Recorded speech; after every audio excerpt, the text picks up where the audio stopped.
It is an October afternoon. It is almost, well, I was about to say sunset, but since it is kind of cloudy, there is no way we can actually see the sunset. I am looking around, trying to see if there is some shed of light somewhere, but there is not. I think I have shared with you in the past that the afternoons, the sunsets in Puerto Vallarta and Bahía de Banderas in general are very nice to see and enjoy. Also, the quality of the camera that is sharing with you the image of the ocean is not very good, but provided that we are in the outdoors, we are doing the best that we can. Um, Today, we have a very special song by Maria Grieber. It has been a very good number of postcards that we have shared in the past. Her extraordinary songs. Um, and maybe if you have followed this series, you may ask yourself, why is it that I hadn't shared this one of her most famous songs in the past? Why did we start with others? I really wanted to start with other songs because if you have followed the other postcards, so that you could realize that Maria Grieber is a lot more than the two most famous songs of her composition. She's an extraordinary composer, Mexican composer. We have shared some facts of her life in the past, and it is also the time to share them again because I have shared with you also that Maria wrote a lot in terms of biographical content, and that is the case for today's song. I you know that I like to share with you how is it that I learned or that I liked a specific song.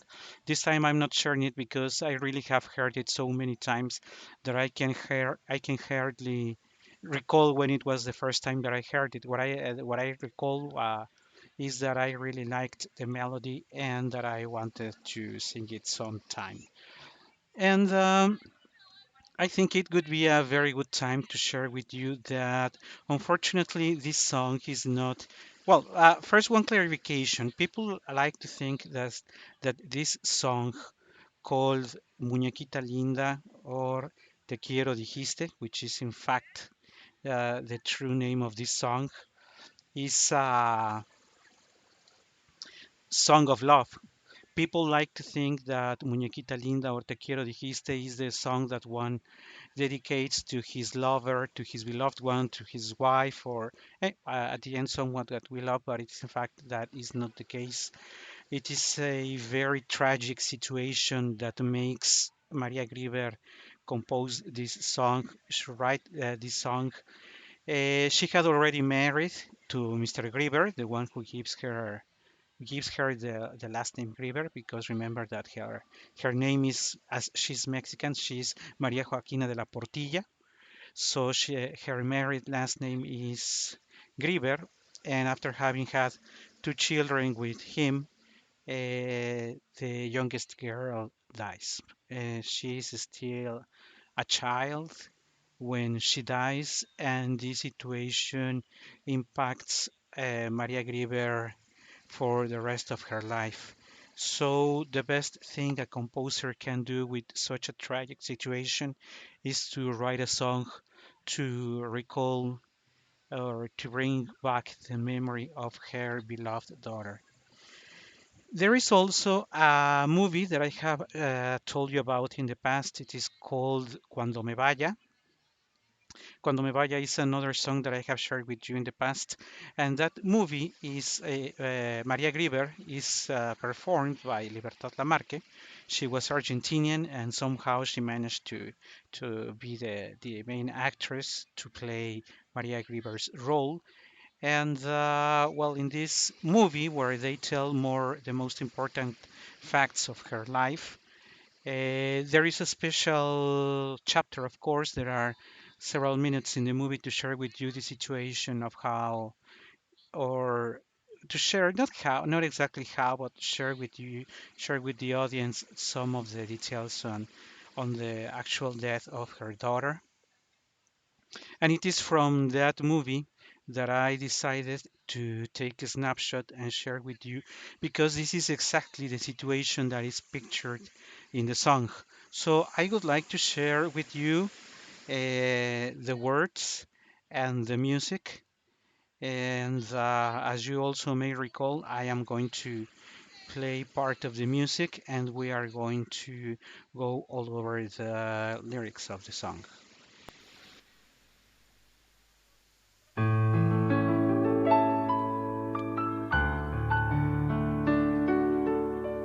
The song starts telling us, te quiero, dijiste, tomando mis manos entre tus manitas de blanco marfil.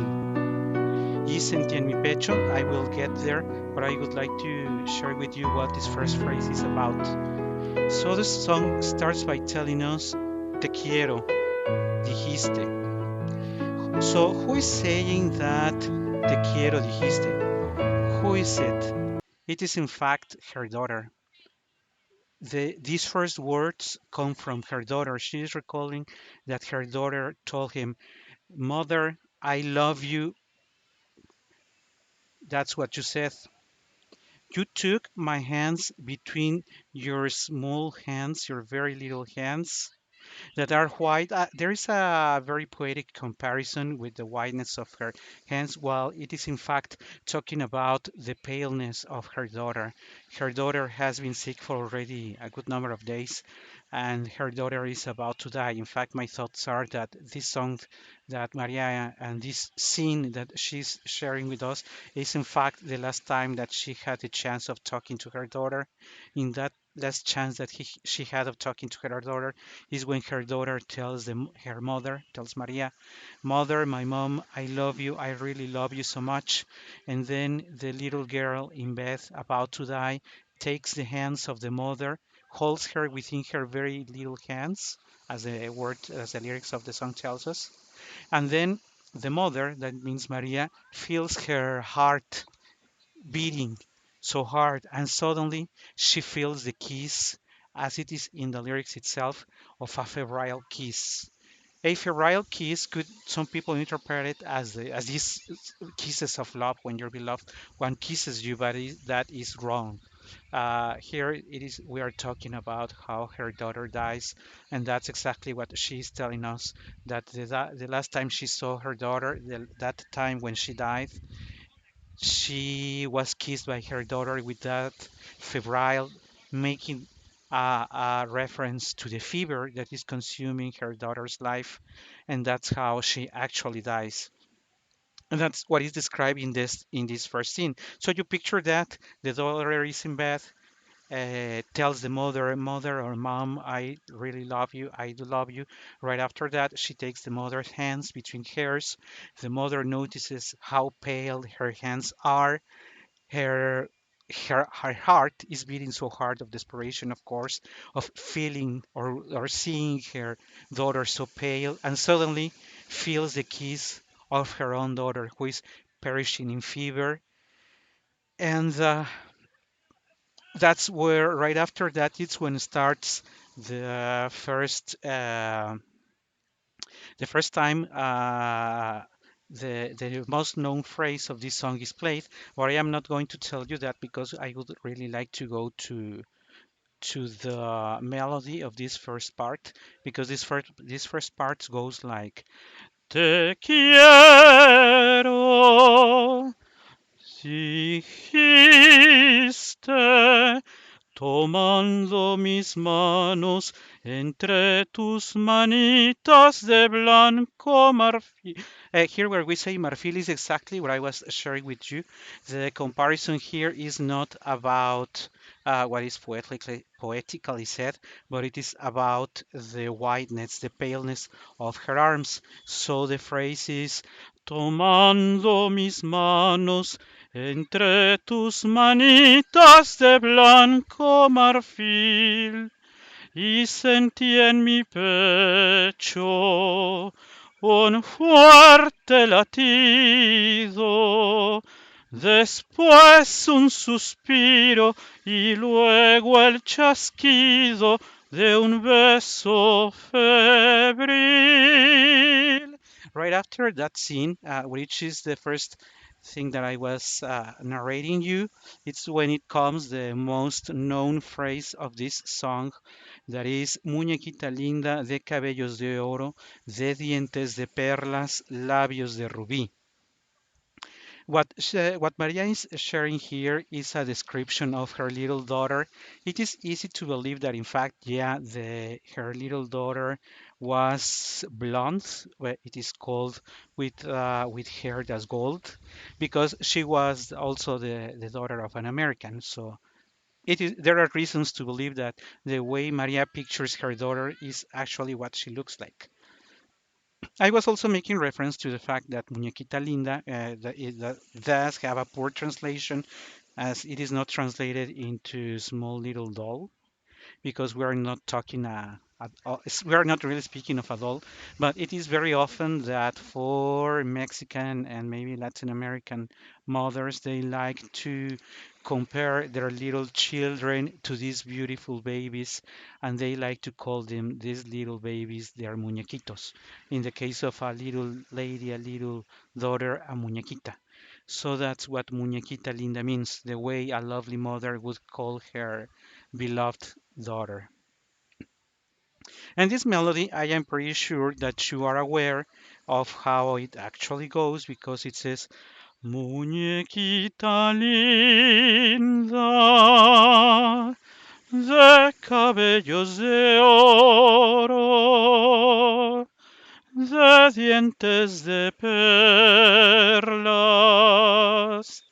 labios de rubí. Dime si me quieres, como yo te adoro, si de mí te acuerdas, como yo de ti. In this part, right after having described her daughter, it's when Maria, in her turn, asks her little daughter, please tell me if you still remember me, if you still love me as much as I do. This is the first hint to tell us that, in fact, it is after her death that she is recalling this scene, that she is recalling that she wanted to understand, to hear it from her. You, my little daughter, do you love me as much as I do? Because now continues Maria Grieber saying, because there are sometimes that I hear a divine echo, and this divine echo is well within the breeze. Means I hear the breeze, and within the breeze, I hear a sound of you actually answering me, and telling me that yes, you are answering me, that you really love me mucho, mucho, mucho. You really love me a lot, this much as then. I think this expression, tanto como entonces, means I love you this much now as much as I loved you when I was alive. Siempre hasta morir. This beautiful phrase goes like, we are recalling that now goes like, y a veces escucho un eco divino que envuelto en la brisa parece decir, sí, te quiero mucho, mucho, mucho, mucho, tanto como entonces, siempre hasta morir. I also would like to make a note on how I think the tone of the voice must be. As you may have already realized, this is a dialogue between Maria, the mother, and her little daughter, already dead, but she is still a child. So we have to picture in our minds that this dialogue between the mother and the daughter is very intimate, and the way the little daughter expresses her emotions are like in this last expression of the song. Look at this. This is really how a child would refer to us. If you ask your little daughter and you feel that in the race she's still answering you, she would say, "See." The answer to the question, "Do you still love me as much as I do?" The answer of your daughter would be yes. Sí, te quiero mucho. Yes, I do love you so much. Mucho, mucho, mucho. But with the intention and the repetition that a child could do when you're asking her something. So if you're asking your little daughter, "How much do you love me?" It is very easy to picture that your little daughter would answer you, "I do love you. I love you mucho, mucho, mucho." And that's exactly what Maria is sharing with us. We also know that because the chords, the melody played in this time is very is parent is related to the same melody we heard when we understood the very first time the phrase of Muñequita Linda. So from Maria Grieber is with this melody and this series of chords telling us that these notes are in fact the voice of the little daughter who has already passed away. I also think that given the intimacy of this song and the sadness of sharing that your little daughter has died, the voice must be like suffocated. You cannot sing with this brilliant soprano or tenor voice because you are not singing, you are not Rodolfo or Mimi in La Boheme in the first act. You are sharing with everybody that your daughter died, and you are recalling or bringing back the memory of how you recall that last time you were in her with her, and how even now that the time has passed, you still feel that you can hear her. That's what this beautiful melody is about, and I really hope that you enjoyed as much as I enjoyed working on this song. We're listening to one of I think I cannot close until I tell you that there are there are countless numbers of versions of this song. There is already both popular and classical singers telling us this story and with different arrangements. We are listening to one of them, extraordinary, of course. Even though I like more the simplicity of the score that I shared with you. The voice tells the story when you don't have the voice and you have only the music and the piano, like this one, when performed with this elegant style and by this very talented pianist. I think it's just great. I want to thank you for sharing this with me. Unfortunately, the light is almost gone and we cannot see any longer the sea. But I hope you enjoyed this time, and I